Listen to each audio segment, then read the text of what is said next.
Okay, so let's get started with the first missional habit. The first missional habit I want to encourage you to think about is blessing 3 people every week. Now, bless is a kind of odd word. It's an old-fashioned English word, so it's hard to find it in the Bible. There are sort of equivalents in the Bible, but as you kind of rummage down into what word did this come from, the original word that we get the English word bless from, it actually means to add strength to one's arm. So anything that you do into a person's life that builds them up, makes them feel stronger, makes them feel more of who they should be, that's what it means to bless someone. So what I want you to do is to think about or ask God to reveal to you 3 people that you can bless each week. So what would blessing literally or actually look like? Well, generally they fall into 3 categories.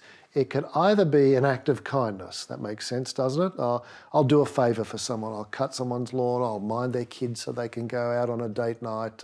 I'll help around their house doing some kind of handyman thing. I'll do a favour for them. I'll perform some act of kindness into their life. That is going to make them feel better about themselves. Or secondly, gifts. I'm going to give someone something. I've got more of this stuff that I need. Hey, would you like it?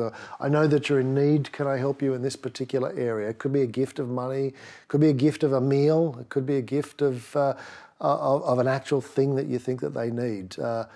Ask God, who do you want me to bless and what would they really need? What could I give them this week? So acts of kindness, gifts, or the really easy one really would be words of affirmation. I'm going to actually speak affirming words into the life of someone. Not just God bless you, go in peace, but actually identify something in that person that you've seen that you want to affirm and value and encourage. It shows that you've looked at them and watched them and identified, you've noticed something about them. So identify that and say, I've seen this in you and it's really encouraged me, or I'd really like to be more like that. To make it a habit, what I want you to do is that every Monday morning, I want you to get on your knees and ask God, who do you want me to bless this week? And what I'd like you to do is to bless 3 people. Bless one other Christian, person who's a member of your church. Bless a non-Christian in your neighborhood or your workplace or whatever circle you're operating in.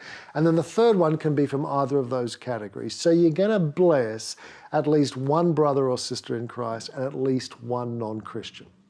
Now, here's the remarkable thing about blessing people is that there's an incredible ricochet effect in blessing. I mean, you don't do it just for this reason, but my guess is if you buy a gift or do a kind thing or speak a word of affirmation into a Christian person's life, it often ricochets back to you. They look for ways to return the favour. Even non-Christian lives too, although for non-Christian guys in particular, words of affirmation and gifts is a tricky one, but irrespective, spend at least some part of your week asking God, who should I bless and how should I bless them, and then get about doing it.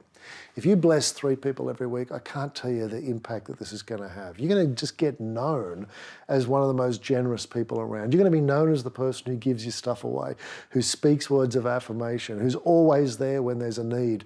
This will start to build an incredible network of connection because it binds you to the people that you've blessed, amazingly, because as I said, they want to reciprocate in some way.